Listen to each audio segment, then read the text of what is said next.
Hello বন্ধুরা, welcome back to আরডিক blog and entertainment. আজ আমরা চলে এসেছি কানলার সিদ্ধেশ্বরী কালী মন্দির। 1763 খ্রিস্টাব্দে মহারাজ চিত্রসেন এই মন্দির নির্মাণ করেন।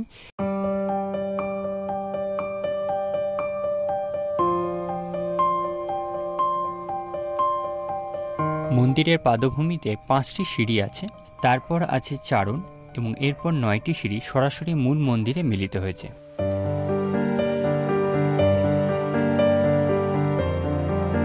বাস্তুকারের মতে বন্যার প্রকোপ থেকে মন্দির রক্ষার জন্য স্তরীভূত সিঁড়িগুলি গঠন করা হয়েছিল, কিন্তু তন্ত্রোক্ত মত অন্যরকম। তন্ত্রমতে এই 5টি সিঁড়ি ইরা, পিংলা, সুষুম্না, বজ্রাক্ষা, চিত্রাণী নারী অর্থাৎ ওইগুলো অতিক্রম করেই মায়ের দর্শন মিলবে এবং তার পরবর্তী 9টি সিঁড়ি নবগ্রহে পরাশক্তির আধার। এবার আসা যাক মূল মন্দিরের দিকে। বাংলার কুটির দেউল শিল্পের কিন্তু নিদর্শন হচ্ছে এই মন্দিরটি।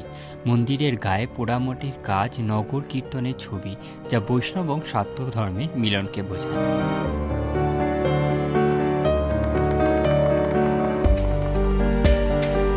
এক ঝলকে দেখে মনে হবে দুটি খড়ের চালা জোড়া দিয়ে রাখা এবং এই মন্দিরের কোনো চূড়া নেই। মন্দির সম্পর্কে আরও একটি জনশ্রুতি আছে যে কানলার অষ্টাদশ শতকের প্রথম দিকে অম্বরীষি ছিলেন, তিনি এই কালী মূর্তি স্থাপন করেন। পরবর্তীকালে অম্বরীষির নামেই মূর্তিটি অম্বিকা সিদ্ধেশ্বরী নাম হয়।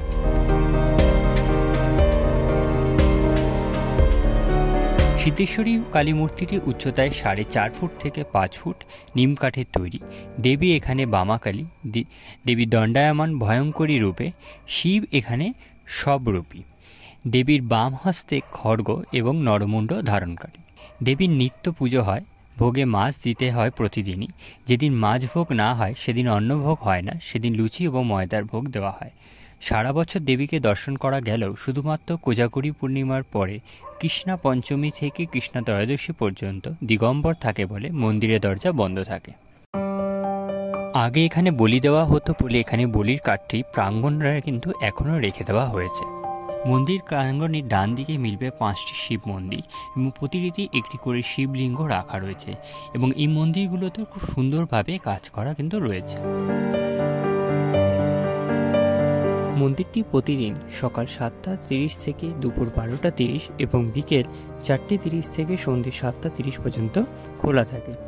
আমরা যেই সময় এসেছিলাম সেই সময় মন্দির বন্ধ ছিল, আর নেক্সট টাইম আমরা যখন আবার আসবো তখন চেষ্টা করব যাতে মন্দির যে সময় খোলা তার মধ্যে আসে এবং তোমাদেরকে মন্দিরে ভিতরের বিগ্রহের কিছু ছবি এবং পুজোর রীতিনীতি তুলে যাতে দেখাতে পারি।